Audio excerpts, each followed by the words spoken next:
For this, we are indebted to him. Thank you, Dato Sri. Ladies and gentlemen, please welcome Yang Berhormat Dato Sri Anwar Ibrahim.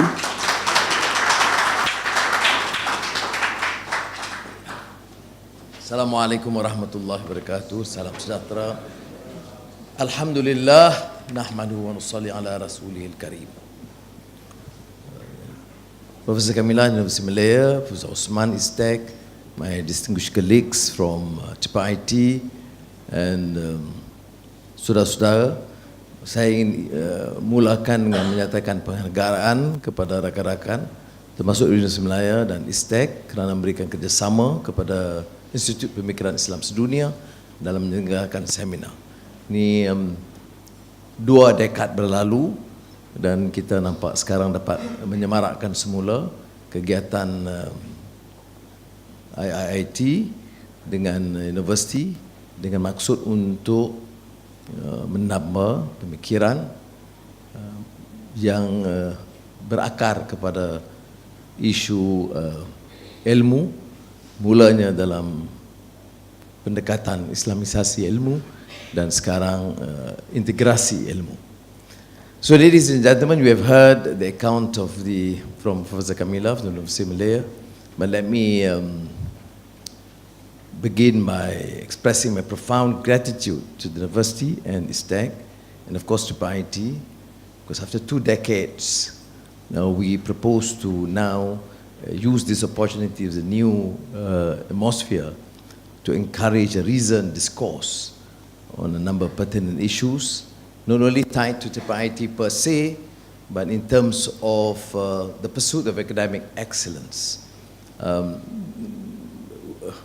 We have realized now that to continue the great achievements and contribution of the founders of the piety, Marhum Ismail Faruqi, Marhum Sheikh Taha Jabir Al-Alwani, and the former rector Abdul Hamid Abu Sulaiman, who then, given the scenario in the 70s and 80s, had to grapple with the obsession that knowledge is only inherited from a particular tradition in the West. So there was a need, therefore, to reassert and re-emphasize the Islamic contribution, the Turath, the Islamic legacy, and how we could then perceive or see knowledge and the various disciplines, including particularly the social sciences, anthropology, sociology, economics, languages, from an Islamic perspective. But after decades of experience, we also realize that ultimately knowledge is not necessarily an exclusivistic domain, which means there has been traditions from the East and the West, from the Indians to the Chinese to the Europeans and the Arabs, and all religions have a basis in a universal construct. And that universal construct, with strong ethical foundation, which Islam and many other religions purport to believe in, is now termed as an integration of knowledge, without necessarily parting from the need to have that essence of Islamic foundation, but we should take a more confident and assertive view that imparting knowledge from the Chinese or from the West, what is termed as modern West, is not necessarily an inhibition, as long as we remain consistent in our understanding of Islamic values and ethics. And now we realize too that with the progress of knowledge, there has been discussions. An agnostic like Stephen Hawking, for example, would admit that artificial intelligence can lead to the dehumanization of man. Now, do we choose, therefore, to discard artificial intelligence, or do we then take heed of the view of the great scientists, agnostic, but to accept that this is the knowledge of the present, but it has to be imbued with values and ethics. Otherwise, this will lead to a further erosion of values and the dehumanization of men or women. So this is a new challenge. Now, we have seen, for example, publications by TPIT and many others, other scholars who have done great works. I remember Akbar Ahmad on anthropology earlier on, probably in the 70s, not challenging the primary assumptions, but certainly questioning some of the underlying basis of the introduction of the discipline, which was essentially to help the colonial masters understand societies that have been colonized. But when we teach in these universities, that premise and context was never explained. So we Muslims then would study our societies, traditional societies, from the understanding and context of the Western scholars, which is not a problem if we understand that their context was, of course, to strengthen and fortify colonial outlook and thinking. Let's take, for example, Islamic studies. Sunuk Hugronji, of course, is an outstanding scholar. We may disagree with him, but he remained an outstanding scholar. One of his great works, Mecca, in the later part of the 19th century, or his 2 volumes, The Achinis, for example, is still considered magnum opus on the subjects.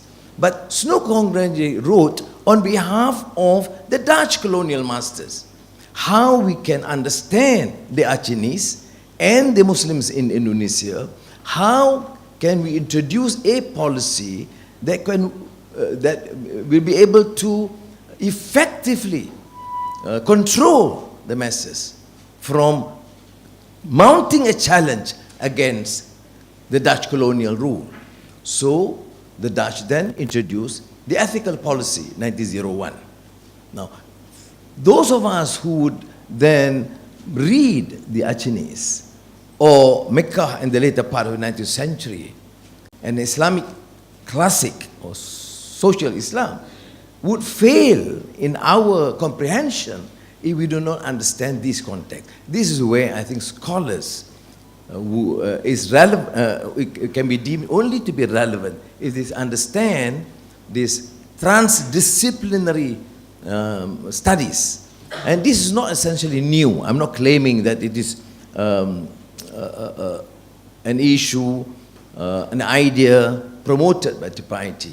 In the 1930s, the great Spanish philosopher and thinker Ortega y Gasset, in his Rebellion de las Masas, Revolt of the Masses, talked about specialization, the dangers of specialization. His term was more compelling when he described it as barbarism or specialization. Do we then discard specialization? We cannot. You want to be an engineer, you have to specialize in engineering. I cannot be an engineer.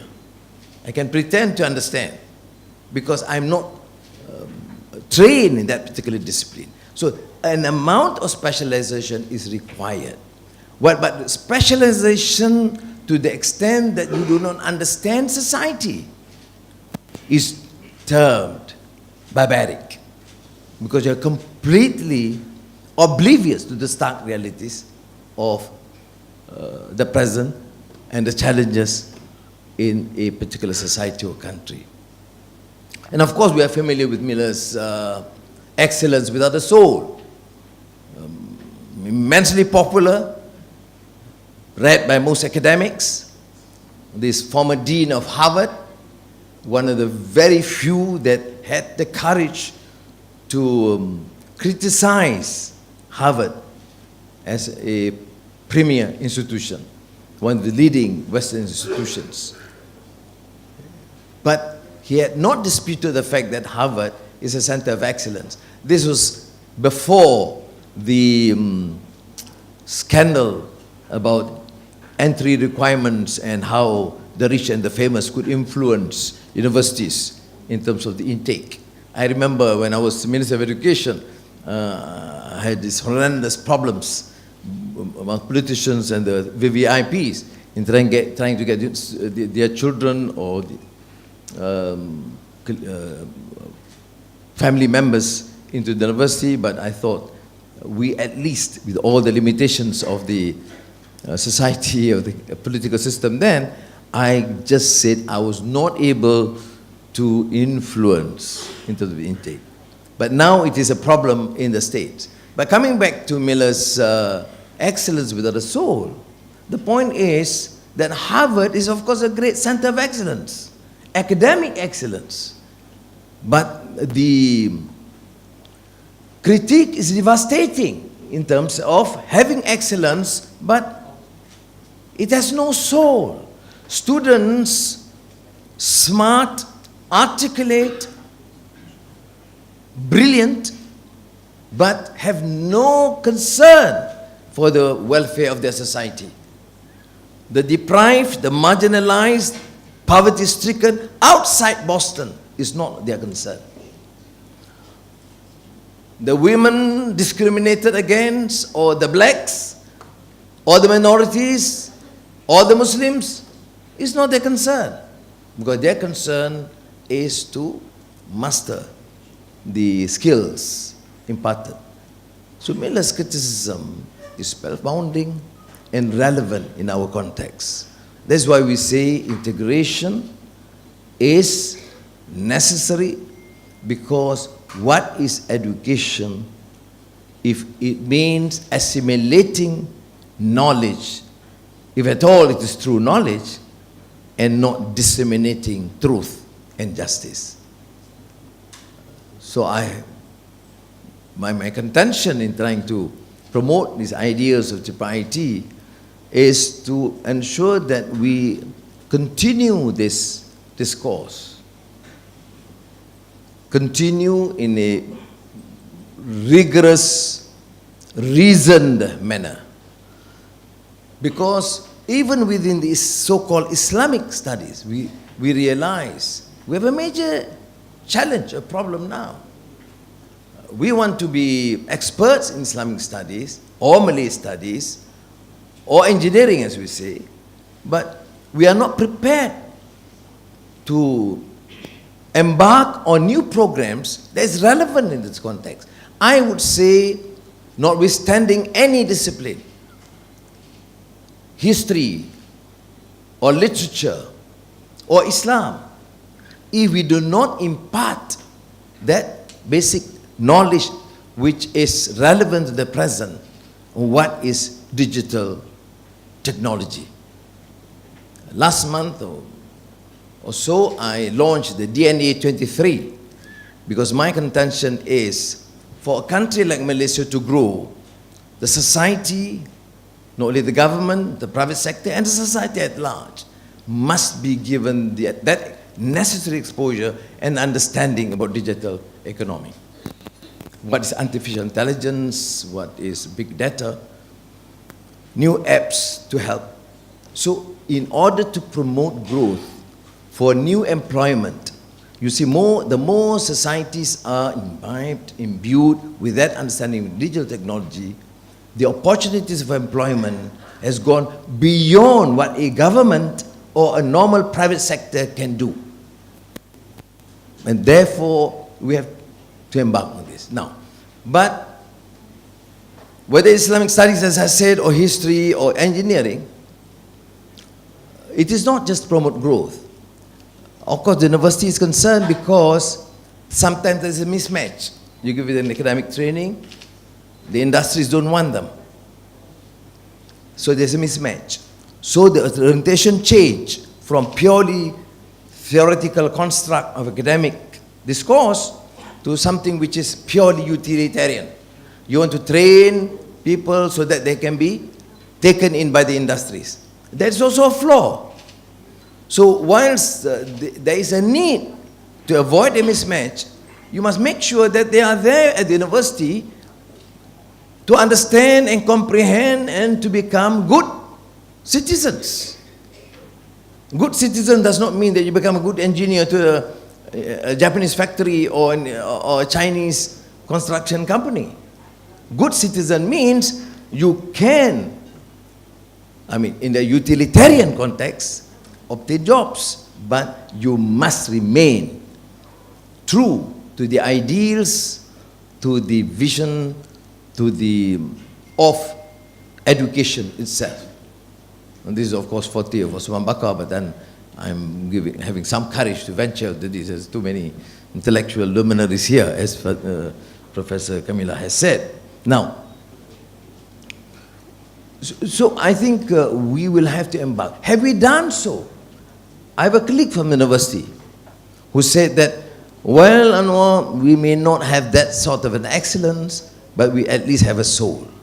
But this is a problem. See? We are too easily persuaded to praise ourselves and to give undue recognition. Why can't we say, yes, we have a little soul, but I think we need to advance it? Because I know many students and graduates who have very little concern about the welfare.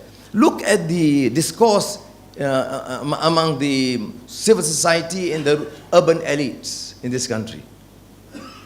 Very little has been said about grinding poverty, about inequality, about the welfare of the fishermen and farmers, or the price of rubber.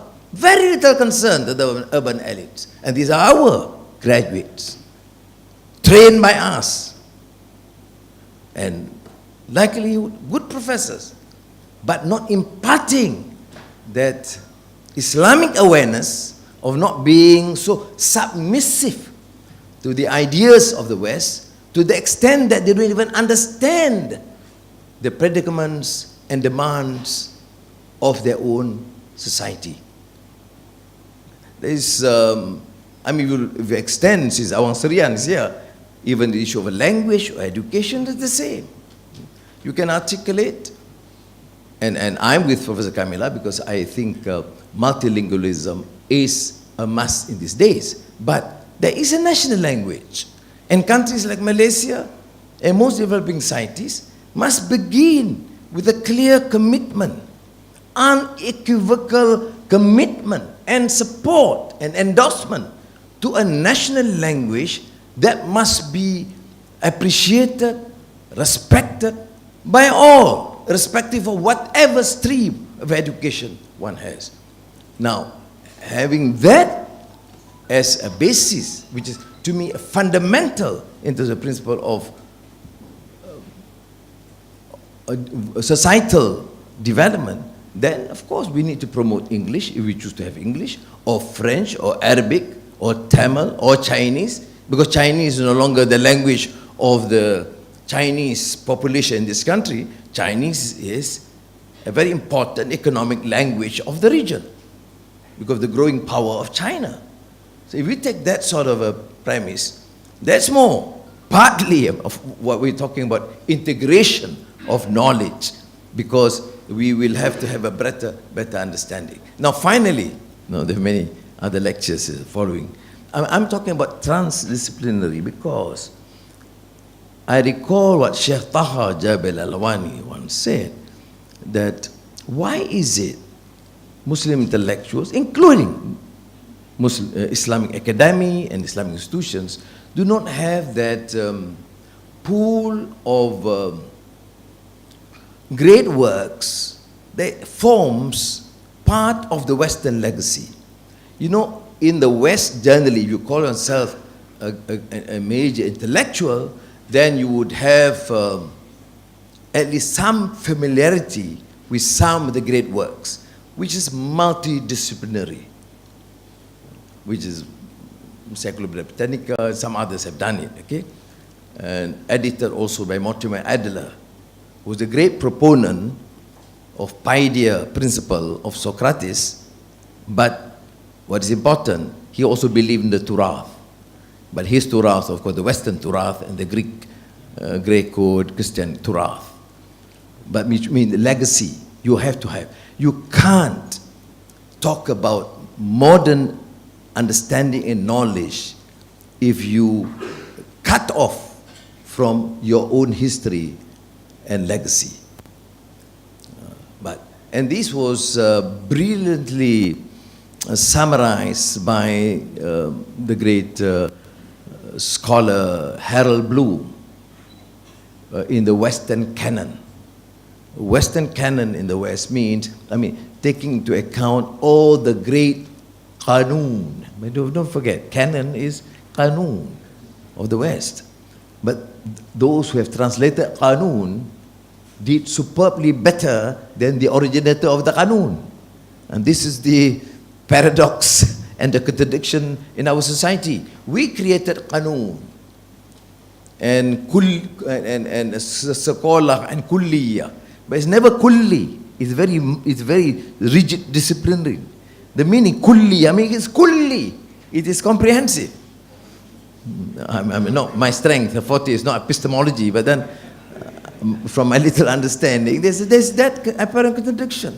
University is universal.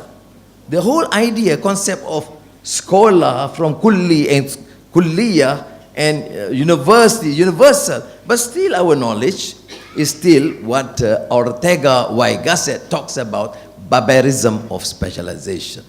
So back to Cheta, when he talked about the need to comprehend legacy, and there were efforts in Pakistan those days, which Tripartite was very much involved. I was a young graduate at that time, was probably the youngest invited to the Islamabad conference.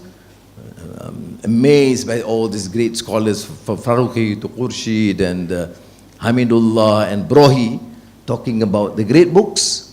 But it's very important because it's not only the tafsir of the Quran and the commentaries of the tradition of the hadith of Prophet Muhammad sallallahu alaihi wasallam, but also the great works from Al-Ghazali to Ibn Rushd, Al-Farabi to Al-Biruni to India, and Iqbal. So I think for legacy means have that understanding.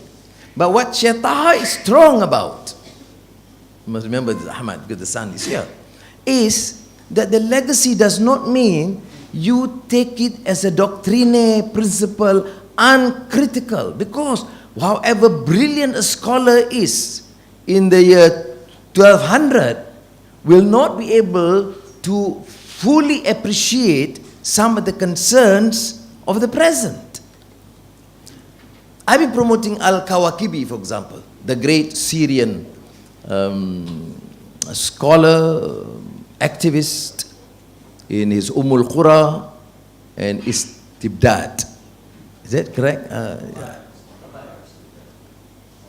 Tabair, Istibdad, yes. But the one is Qura. And I've been promoting from the late Marhum Jamal Bazanji and Anas published the book. Now, because it is in a sense very multidisciplinary, but given the context of a period when in Aleppo he was struggling against the Ottoman rule. So you read the book out of context, it is very anti-Turkey. So my friend Tayyip Erdogan may be upset. But if you read within that context, you understand, because they want true independence of the Syrians from Ottoman Empire, which to me is quite reasonable. And however brilliant this guy was, and I thought this is one of the brilliant theses I've read, not too well known, except in Hamka. Amazingly, Professor Hamka, Haji Abdul Malik Karim Amrullah, Nazri must know this, mentioned Al-Kawakibi. Not the book, but at least the name, Al-Kawakibi. But I am, not to say appalled, but disturbed, and I discussed this with Aziza, my boss now, that how can Al-Kawakibi, brilliant, progressive, knowledgeable in Islam, and yet so prejudiced against the role of women to the extreme. You see? So, you can admire him, but you must know the limitations. Okay? So, I dare not say about some of the great alim of the past, because some of my other colleagues here, some mashayikh may condemn me for being un-Islamic. But my point is, finally, the Turath, as Sheikh Taha has strongly urged us, must be well appreciated, but critically evaluated. What is university? What is integration of knowledge? Is to have that sort of understanding and with a critical mind. But the issue of faith, aqidah, the issue of ethics and akhlaq is clear, as strong as what Hussein Nasr said, probably as the Kaaba, unshaken, it remains there. You can change all the paraphernalia outside, but the Kaaba remains. So, when we talk about change and integration, there are some fundamental beliefs on morality, ethics, and values that should not change. There is a need to comprehend other findings and knowledge, innovations, including artificial intelligence, digital technology, which is as fundamental in the context of our attempt to master and secure understanding of our societies. So let me again thank our colleagues. I mean, as Professor Kamila may be saying it because of the name, but you know, I am actually thrilled by this, because these are our dear colleagues who have been there for the last decades, and Malaysia used to be quite a base for the promotion of this sort of a discourse, and it is more relevant today than in the past. It's not just against the terrorist cells, but against the new conservative understanding and interpretation of religion, against women, against minorities, against other races, against some progressive ideas. It is a real challenge that we have to deal. So it is the duty of the University Malaya and ISTEC together to try to engage in this discourse, so that with the Turath, with the legacy, and with our present understanding, we can at least meet the challenges of our times. How do we mitigate the advent of new ideas and thinking and technology, which we cannot avoid, but we can always only protect through moral, ethical principles. May Allah give us a strength. Wassalamu alaikum wa rahmatullahi wa barakatuh.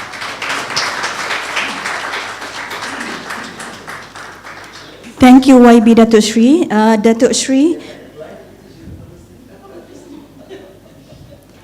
Dato Sri, will you allow a 10 minutes question and answer session, or we are behind time? Okay.